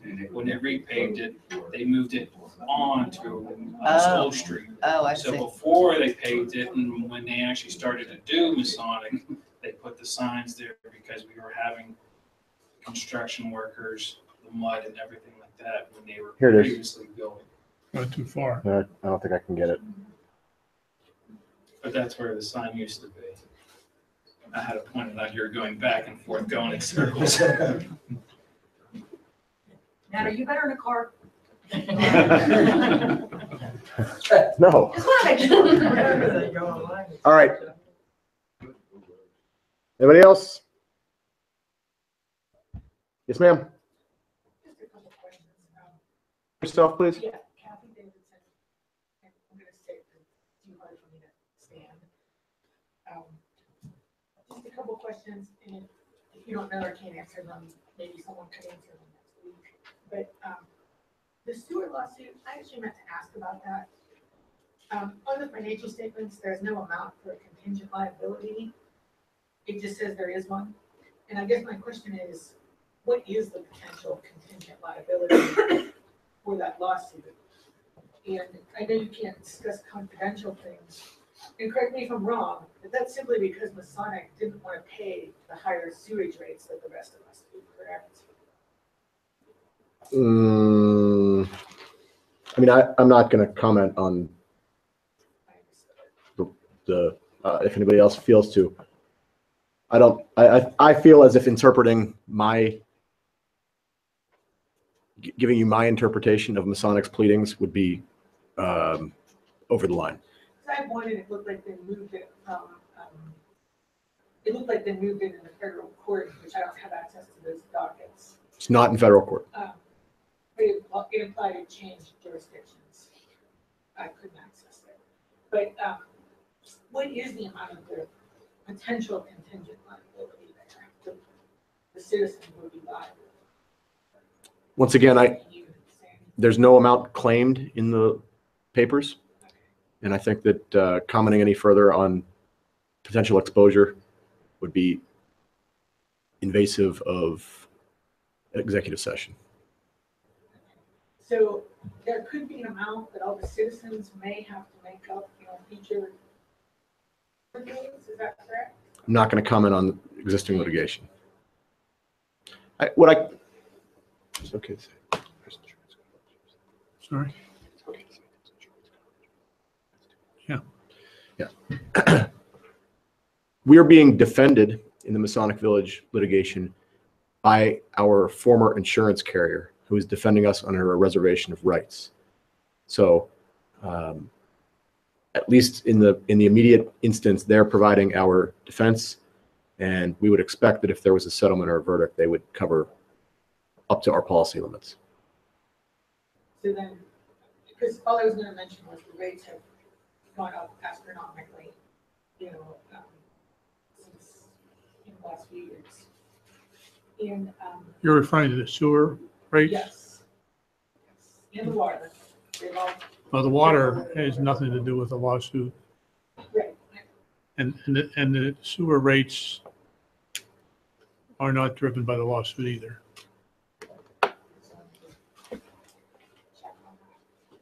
And then I had a couple questions for both the township and maybe the solicitor.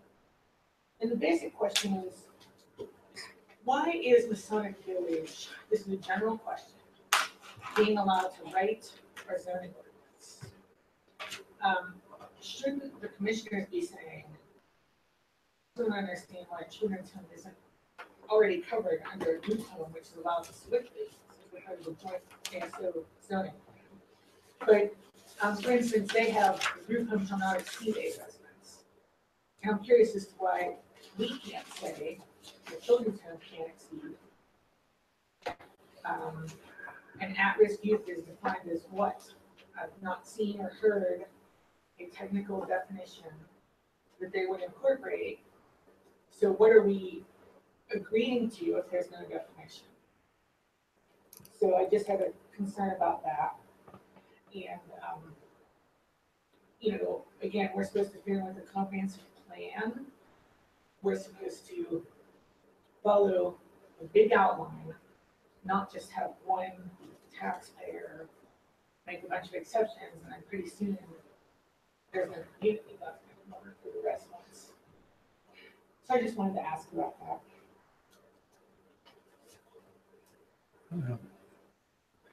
Any taxpayer has the right to come in and ask for an amendment to the zoning code. Doesn't mean you get it, but everybody has the right to do it. And if some taxpayer comes and makes an application to amend the zoning code, we have an obligation to put it through the process that's set forth in the zoning ordinance. The process requires first that the application be received. It gets sent to the Planning Commission for its review and ultimate recommendation back to the commissioners.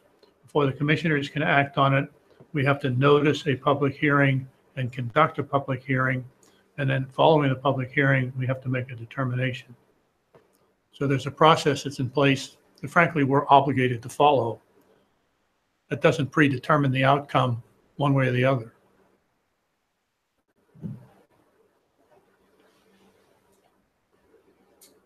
To your question about what's the definition of at risk, my understanding that that's out of the definition, or at least it was last week.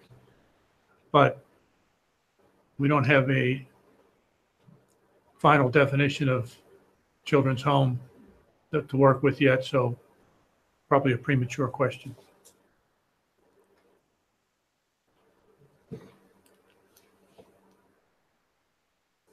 Anybody else? Yes, sir. The old brain's starting to come back a little bit. Just wanted to mention for information, talking about School Street, Eric talked about the coming out and turning right. Back in, we all complained about the speed. And back in late summer, officer had the policemen come and they measured and set the marks at the end of Nancy Drive. Because I always go in between 8 and 8:30. Cars just flew out of there. That night, while they were doing that, and while the one car parked in Nancy Drive, the Masonic Village, the little blue SUV you have, I don't know what the kids, young kids drive that for, happened to go up the road. That night, it was one car. I sat out on my porch and watched it. One car came down. I'm sure he alerted everybody. Everybody come out and turned right and scooted down School Street. But that's just a little thing about turning right and going down School Street. Nobody came left that night. There was one vehicle. 10 to 20, you could get, you could tell when the shift change was, you know.